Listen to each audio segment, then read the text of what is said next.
Marcus Thompson stood in front of his bedroom mirror, adjusting his black tie with careful fingers. The early morning sunlight streamed through his window, catching the silver badge that lay on his dresser, his old state police badge that had been with him for 15 years. Today was different, though. Today, you would receive something new, the gold star of the county sheriff. At 42 years old, Marcus had come a long way from the young boy who used to play cops and robbers in the backyard of his mother's small house in the east side of town. Back then, most kids wanted to be the robbers because they thought cops were the bad guys. But not Marcus. He always wanted to be the officer who helped people, who made things right. His mother, Sarah Thompson, had raised him alone while working 2 jobs. She always told him, "Baby, you can be anything you want, but you got to work twice as hard as everyone else." Those words stuck with him through every step of his journey, through high school, where he graduated top of his class, through college, where he earned his criminal justice degree while working nights as a security guard, through the police academy, where he pushed himself to excel in every test and training exercise. The path wasn't easy. When Marcus first joined the state police 15 years ago, he was one of only 3 black officers in his unit. He faced doubts, whispers, and sometimes open hostility. But Marcus didn't let it stop him. Instead, he used every challenge as motivation to work harder, to be better. He went back to school at night, earning his master's degree in criminal justice administration. During the day, he built a reputation as an officer who could talk down tense situations, who took the time to know the people in his community, who treated everyone, whether they were suspects or victims, with respect. His fellow officers started coming to him for advice. Young recruits sought him out as a mentor. Even some of those who had doubted him in the beginning came to respect his judgment and leadership. Year after year, his file filled with commendations and letters of appreciation from community members. When the position of county sheriff opened up, Marcus didn't think about applying at first. No black person had ever held the position in the county's history. But his mother, now gray-haired but still full of determination, pushed him to try. "Those barriers won't break themselves," she told him over Sunday dinner. "Someone's got to be first." The selection process was intense. There were interviews, background checks, meetings with county officials, and presentations about his vision for the department.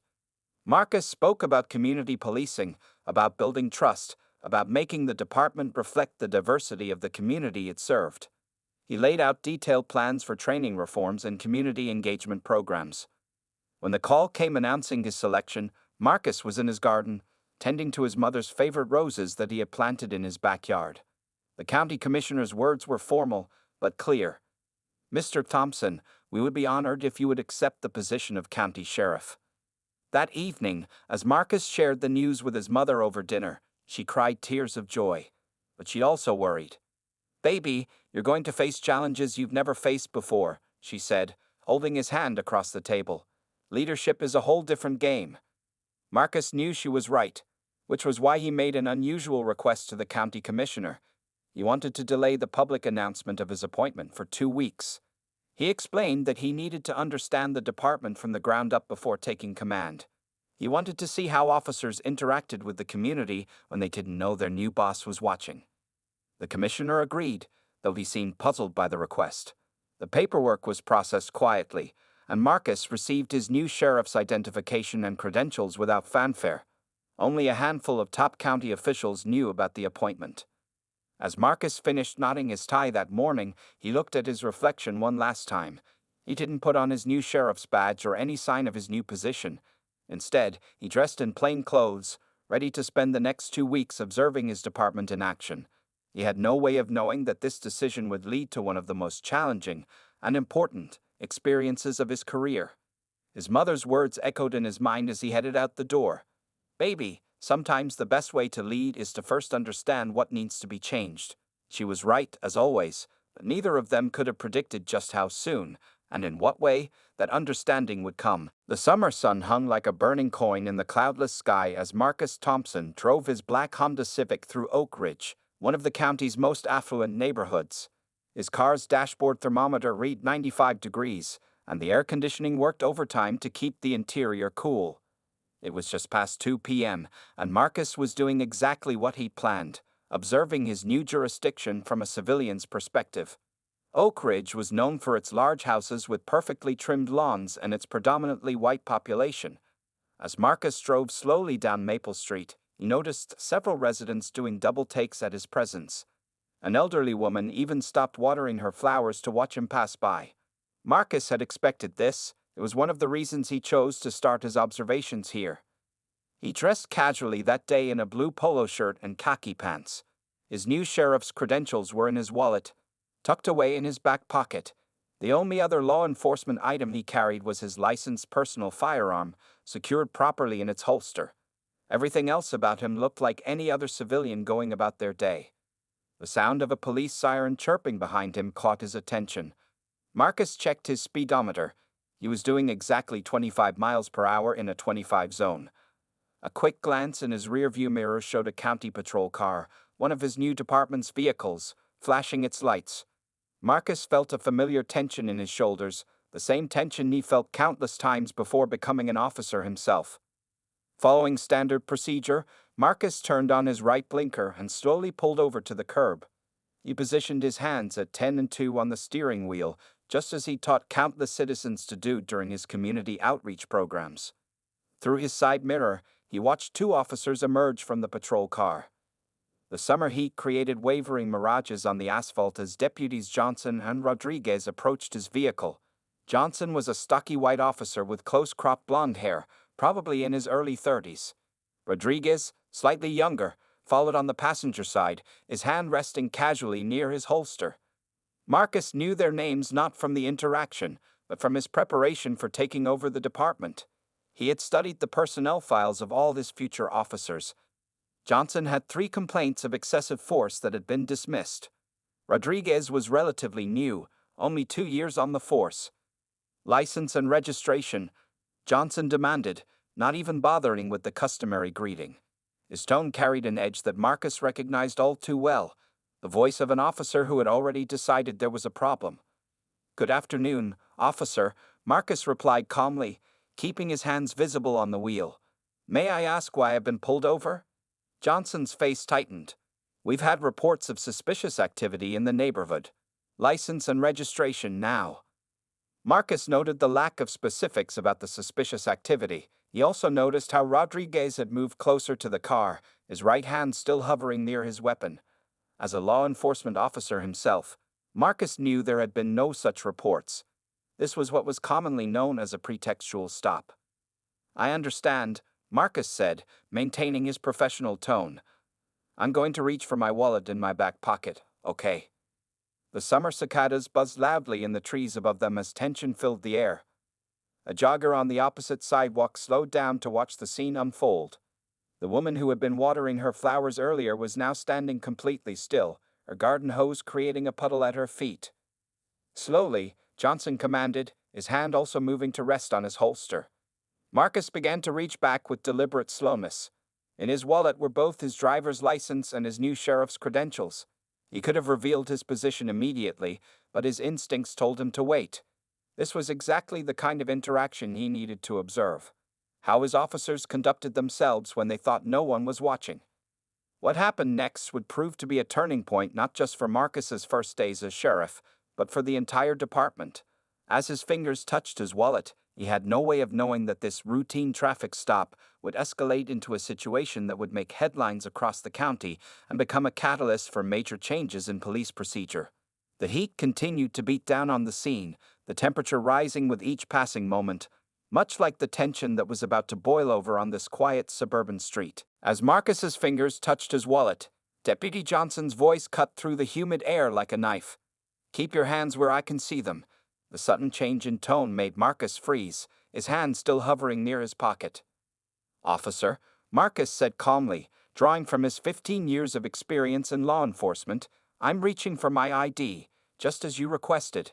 He could feel sweat forming on his forehead, not from fear, but from the intense afternoon heat beating down through his car window. Deputy Rodriguez had now moved closer to the driver's side, his shadow falling across Marcus's lap.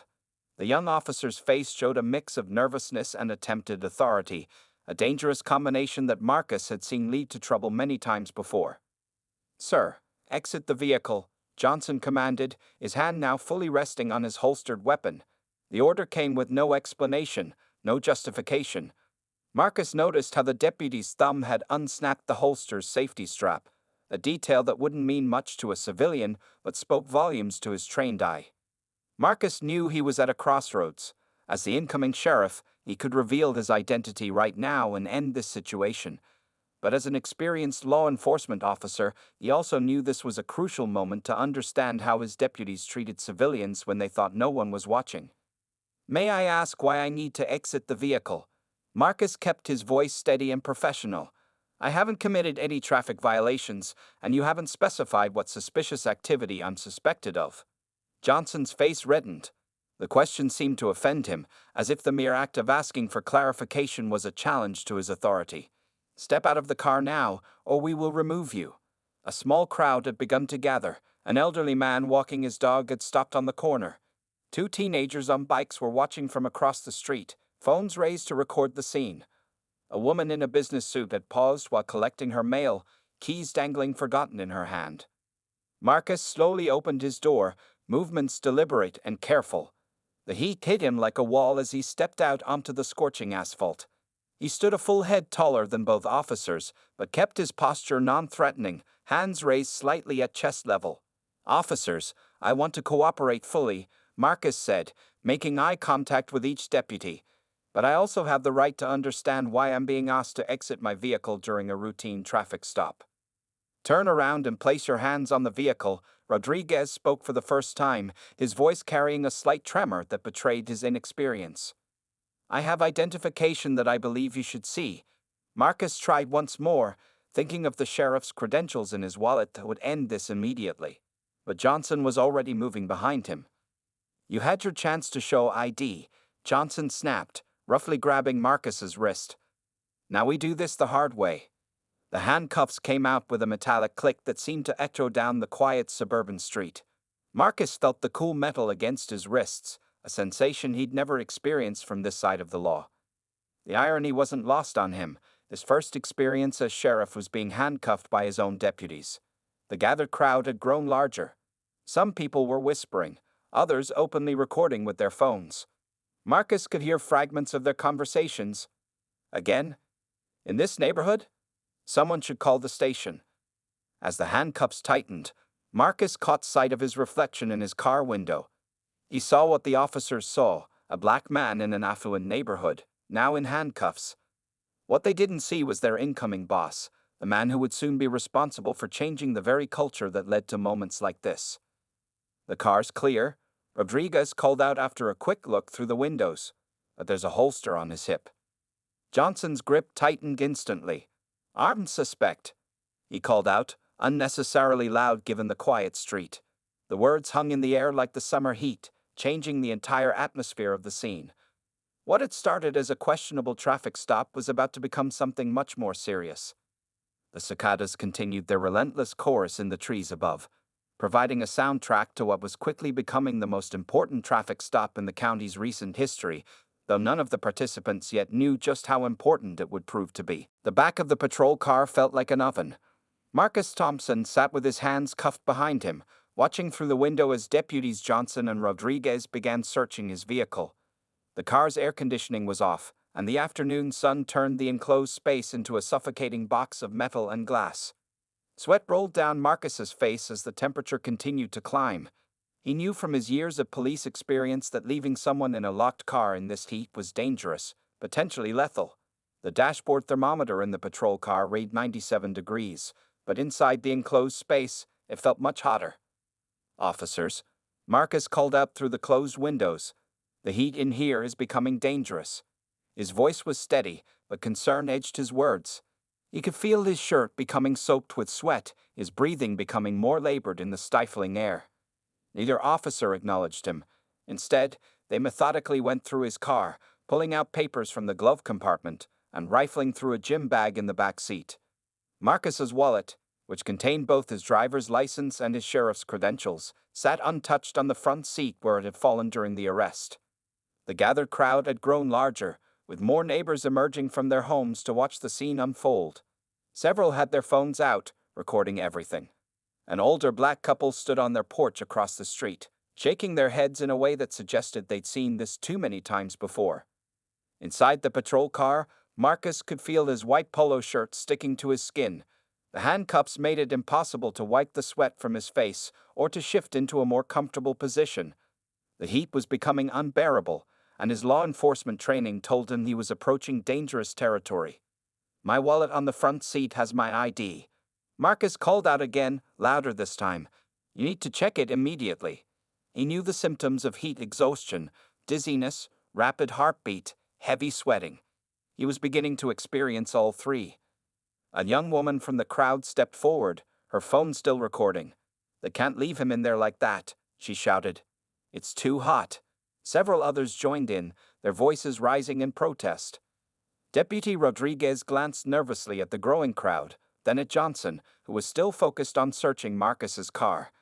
"Maybe we should check his ID," Rodriguez suggested, his voice carrying a note of uncertainty. "First, we finish the search," Johnson replied firmly, pulling out Marcus's gym clothes and dropping them on the street. "He's not going anywhere." Marcus closed his eyes, trying to regulate his breathing in the suffocating heat. The inside of the patrol car had become like a greenhouse, the sun's rays magnified by the glass windows. He could feel his heart racing, his uniform now completely soaked through with sweat. 20 minutes had passed since they'd first locked him in the car. 20 minutes in what was essentially a hot box, with temperatures that could cause serious harm. As a law enforcement officer, Marcus knew this was a clear violation of department policy and basic human rights. As the incoming sheriff, he was mentally documenting every mistake, every violation, every moment of this incident. Finally, after what seemed like an eternity, Deputy Rodriguez picked up the wallet from the front seat. Marcus watched through increasingly blurry vision as the young officer opened it. The golden sheriff's badge caught the sunlight, throwing a bright reflection across Rodriguez's face. The deputy's eyes widened. His hands began to tremble as he pulled out the identification card with the county seal and the bold letters. "Marcus Thompson, County Sheriff." Rodriguez's face drained of color so quickly it was as if someone had pulled a plug. "Johnson," Rodriguez's voice cracked as he called out to his partner. "You need to see this. Now." The heat continued to press in on Marcus as he watched the realization dawn on his officers' faces. His vision was starting to swim, dark spots dancing at the edges. Even as the deputies rushed toward the patrol car, fumbling with their keys, Marcus knew this moment would change everything, not just for him, but for the entire department. If he could just stay conscious long enough to see it through. Deputy Rodriguez's hands shook as he held the sheriff's credentials, his face a mask of disbelief. Deputy Johnson rushed over, snatching the ID from his partner's trembling fingers. The afternoon sun caught the gold sheriff's badge as it passed between them, seeming to mock their terrible mistake. "This can't be right," Johnson muttered, flipping the credentials over and over, as if expecting them to change. But there it was, clear as day. Marcus Thompson, newly appointed sheriff of Riverside County, complete with the official county seal and all proper authorization codes.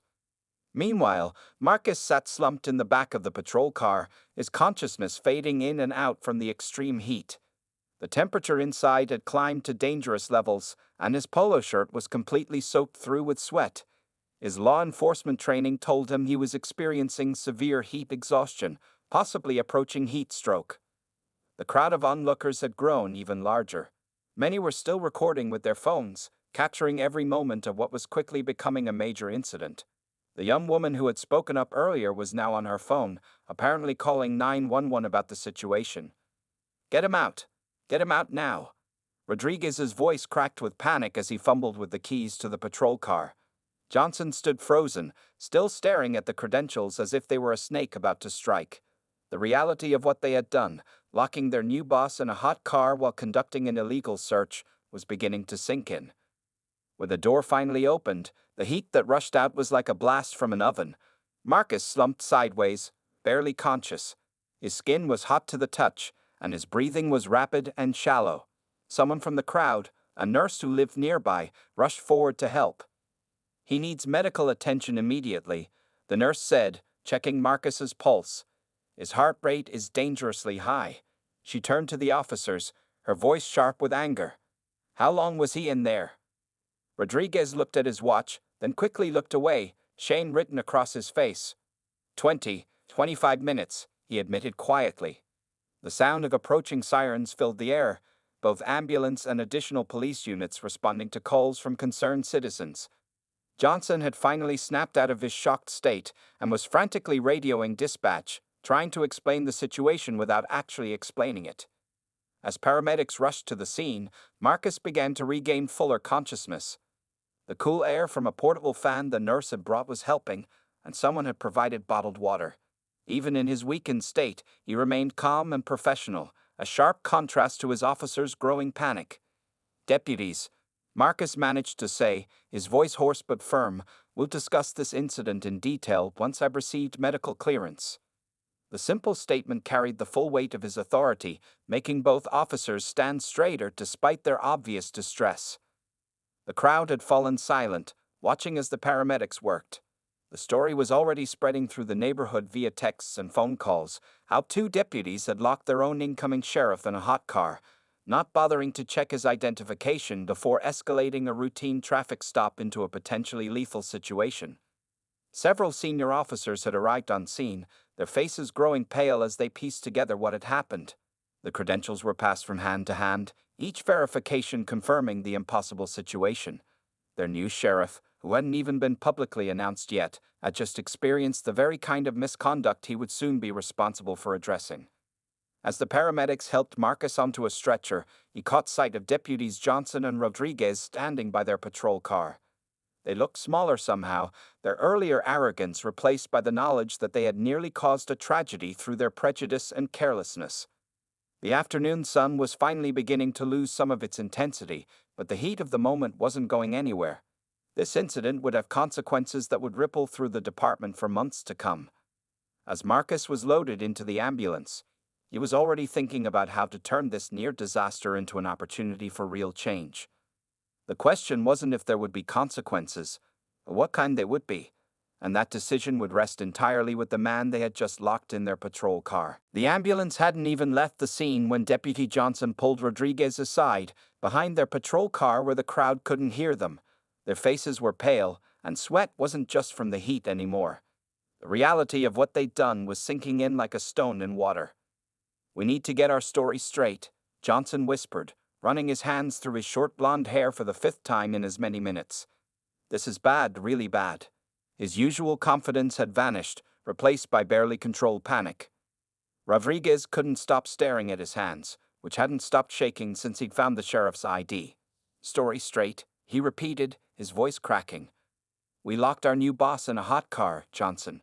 We nearly killed him." The young deputy's face showed the horror of someone watching their career crumble before their eyes.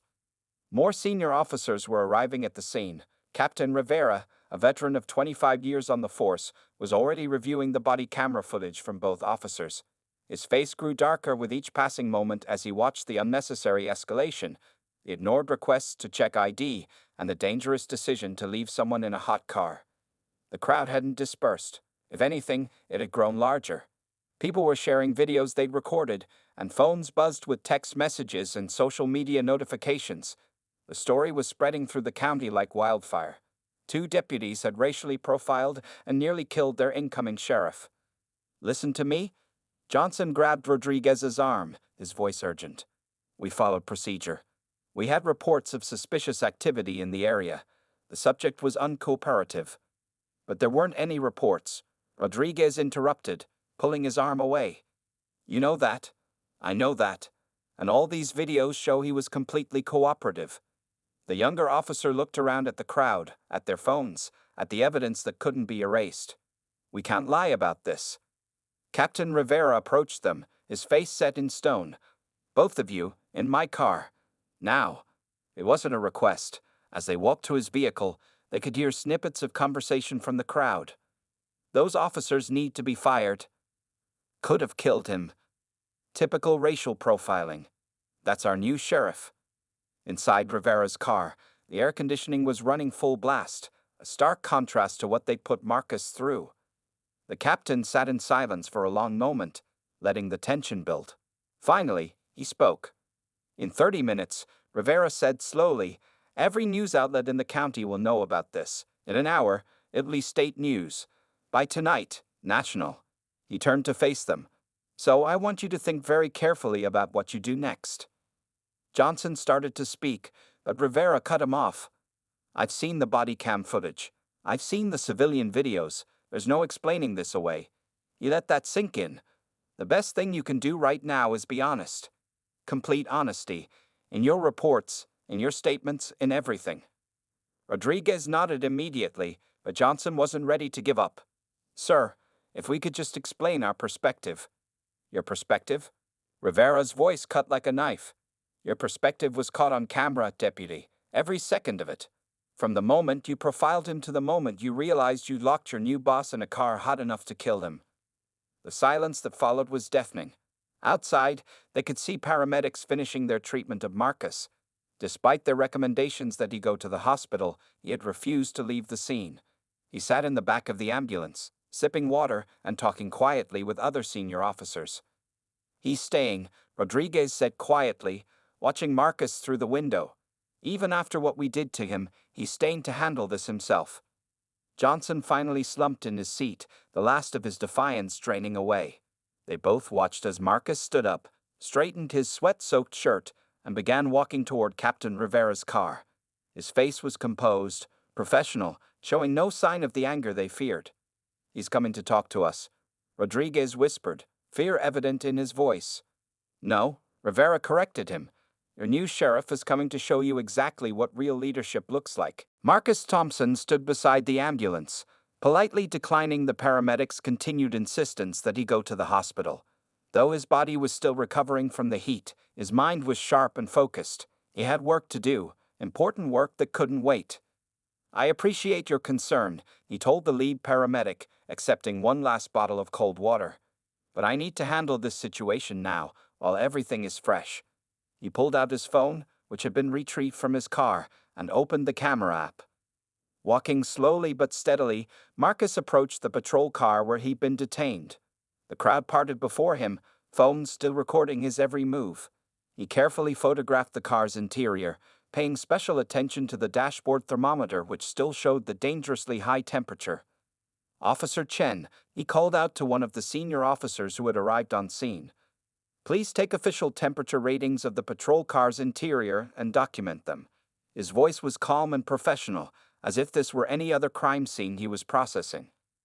Chen quickly retrieved a thermal sensor from his vehicle and began taking readings.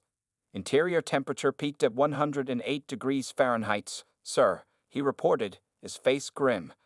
Well above the department's safety protocols. Marcus nodded, typing the numbers into his phone. He then walked to his own car, which was still open from the deputy's search.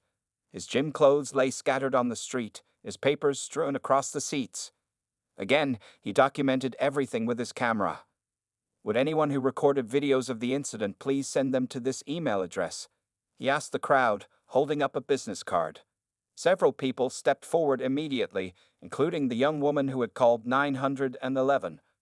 Marcus thanked each of them personally, making note of their names and contact information. The whole time, Deputies Johnson and Rodriguez watched from Captain Rivera's car, their faces a mixture of fear and disbelief.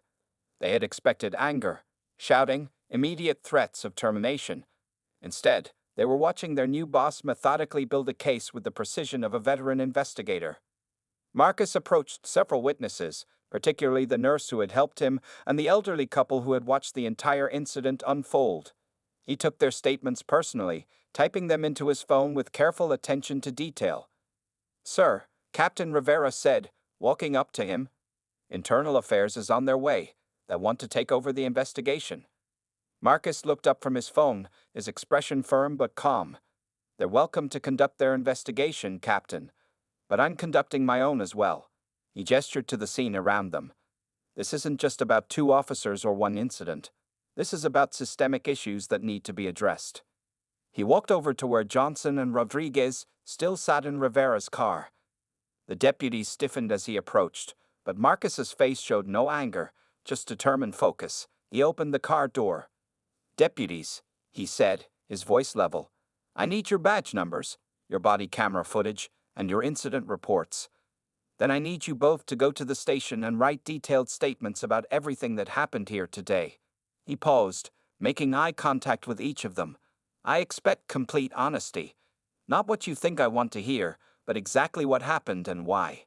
Johnson started to speak, perhaps to make an excuse, but Marcus held up his hand. Save it for your statement, Deputy. Right now, I just need your cooperation in documenting this incident properly.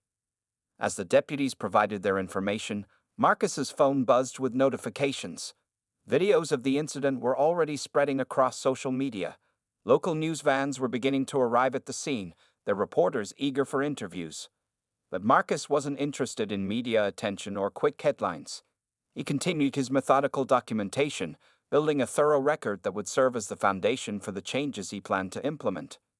Sir, Officer Chen called out, "The temperature readings have been logged and witnessed. Do you need anything else?" Marcus looked up from his phone, surveying the scene one last time. "Yes," he said quietly. "I need everyone to understand that this isn't the end of something. It's the beginning." 1 week after the incident, Marcus Thompson sat behind his desk in the sheriff's office, reviewing the final changes to the department's new training protocols. The morning sun streamed through the window, falling across the golden sheriff's badge that now rested properly on his chest, the same badge that had been in his wallet during that fateful traffic stop. The news coverage had been intense. National media outlets had picked up the story. New black sheriff detained by his own deputies. But Marcus had refused all interview requests, focusing instead on what mattered most: real, lasting change within his department. Deputies Johnson and Rodriguez sat nervously in the chairs across from his desk. Both officers had expected to be fired. Instead, they found themselves at the center of Marcus's plan for departmental transformation. "Here's what's going to happen," Marcus said, his voice calm but firm. "You're both going to help me teach the new anti-bias training program. You'll share your perspective on that day, what you were thinking, what assumptions you made, and what you learned from it." Johnson shifted uncomfortably in his chair. "Sir, I don't understand. Why aren't we being terminated?" The question that had been burning in both deputies' minds for the past week. Marcus leaned forward, placing his hands on the desk. "Because firing you would be easy. It would make headlines for a day, maybe a week. But it wouldn't solve the real problem." He stood up and walked to the window. "We need to change the culture, not just punish individuals." The new training program was comprehensive. Every officer would spend time in community engagement programs, learning about the neighborhoods they served. Body camera footage from the incident would be used in training sessions, showing how quickly bias could escalate a routine situation into a dangerous one. Rodriguez raised his hand hesitantly. "But sir, won't showing that footage, won't it humiliate us?" "This isn't about humiliation," Marcus replied. "It's about learning. Every officer in this department will go through heat sensitivity training. They'll sit in a hot car, safely monitored, of course, to understand what it feels like. They'll learn why we never leave anyone in a patrol car with the air conditioning off." The changes didn't stop there.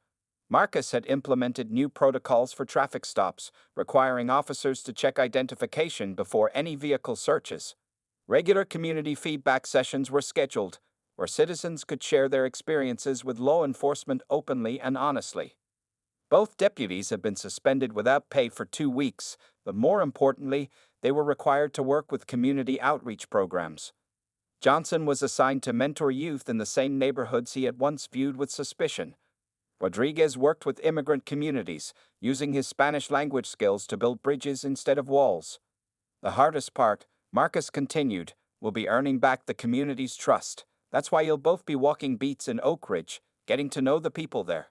The same people who watched you detain me." The transformation wasn't easy. Some officers resisted the changes, clinging to old habits and attitudes. But Marcus's approach, firm but fair, focused on education rather than punishment, began to show results.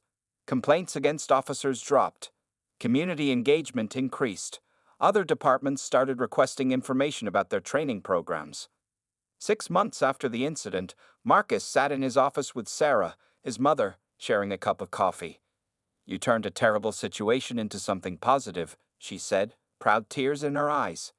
"Just like you always do." Marcus smiled, thinking about the changes he'd seen. Johnson had recently organized a community basketball game between officers and local teens. Rodriguez had started a Spanish-language police outreach program. The department was slowly but surely becoming what he had always believed it could be. Sometimes, Marcus replied, remembering his own words from that hot afternoon, the best way to lead is to understand what needs to be changed. He picked up a recent community feedback report, filled with positive comments about the department's new approach. And sometimes, Mom, the worst moments can lead to the best opportunities for change. On his desk sat a framed photograph, the dashboard thermometer reading from that day, a constant reminder of why their work mattered. Below it, Marcus had written a simple message. Every crisis is an opportunity. Every mistake is a chance to learn. Every day is a new beginning. The sun continued to shine through his office window, and now it fell across a department that was different, better, more just. All because one man had chosen to transform a moment of darkness into a catalyst for change.